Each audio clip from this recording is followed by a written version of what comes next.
going to work on a double folded, or it's a rolled hem, double folded hem. Rolled hems are used on shirts mainly, so it's a hem allowance for shirt, and I've got a notch here on one side, another notch on the other side.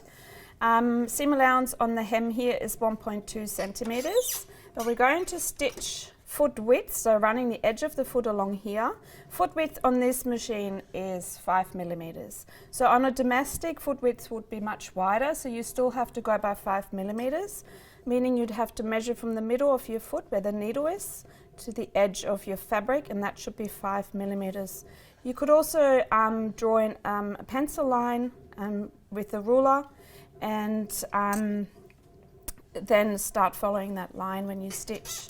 So in my case, I just place the foot on the edge of this fabric, and this is called a running stitch.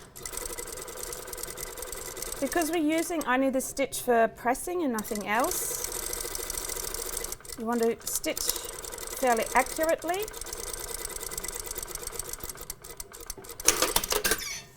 And we're going to press this up into the wrong side of your fabric. So in this case, you can't really tell, it's calico, it's the same right and wrong side. So I'll use this as my wrong side, and we're going to press this up into the wrong side along your stitching line.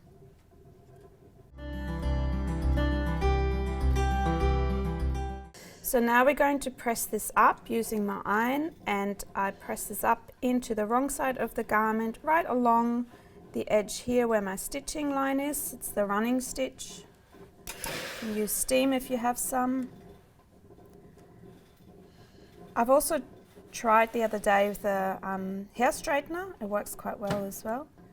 Could use a hair straightener to do this. And we're now ready to fold this again. So you can press this again, making sure that you're following that notch. You can see the notch on this end here. So I show you that's a notch there. I'm going to press this again, and you're getting a nice small sort of a 5-6 millimeter width of your hem allowance. And because it's double folded, so 6 and 6 means it's 1.2 centimeters. You want that fairly neat. You can see there's a bit of a dint here. And it's really good practice on the calico because calico doesn't move as much. Let's go and move back to the sewing machine and stitch this hem down.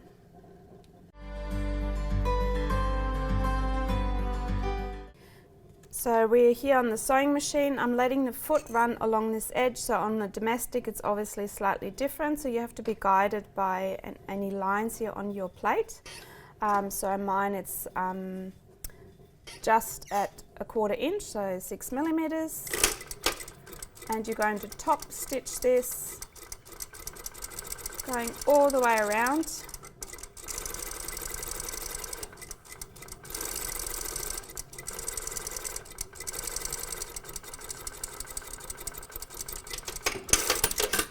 Cutting the thread off, and as you can see, you've got a nice neat hem, and this is what it looks like on the other side.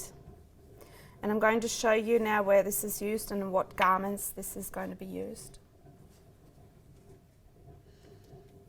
So this is our sample here that I just did. So that's the inside, that's the outside. I've used 2 different colors so you can actually see a little bit better. This kind of hem allowance is usually used on a shirt or a very loose sort of flowing skirt or dress on the hem. So you can see that here on the shirt. Often the shirt is curved on the hem, and this is a double rolled hem, and that's mainly where you use that. This kind of technique is very similar to a leg on or hem on a pair of jeans or denim. So you can see also, and it feels like it's double folded, but the difference between this and that is the width of your seam allowance or hem allowance.